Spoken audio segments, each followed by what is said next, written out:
Naniniwala si House Deputy Speaker Janet Garin na natugunan ni Pangulong Bongbong Marcos ang mga isyong nakakaapekto sa mga karaniwang Pilipino sa kanyang ikalimang State of the Nation Address o SONA. Sa pulong balitaan, binigyang diin ni Garin na kinilala ng Pangulo na patuloy na humaharap ang mamamayan sa economic pressures dulot ng epekto ng pandemya, global conflicts at climate change.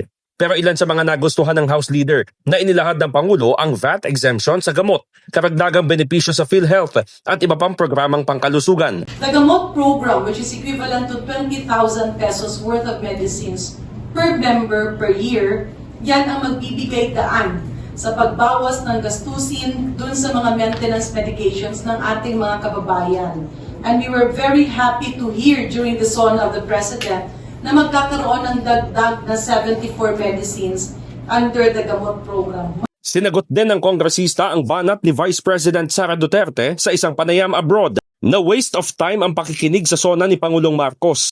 Iginiit ni Garin na sang-ayon man o hindi sa sasabihin ng presidente, dapat na makisangkot si Duterte dahil siya'y bahagi ng gobyerno. Nirerespeto natin yun. Subalit kapag ikaw ay tunay na Pilipino, sang-ayon ka man o hindi sa sasabihin ng Pangulo o sino mang leader ng ating bansa, ay dapat mong pakinggan. Why? Because you need to get involved. Why? Because you are part of government.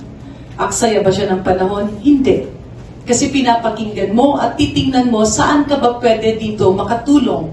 Ikaw man ay opisyal o ikaw man ay pribadong sektor. Dahil lahat yan, regardless of who we believe or what our political affiliation is, ang importante doon, isa ang iniisip natin, ang Pilipinas. In the heart of changing lives, ako si Brigada Haji Caaminio ng 105.1 Brigada News FM Manila, The Music and News Authority.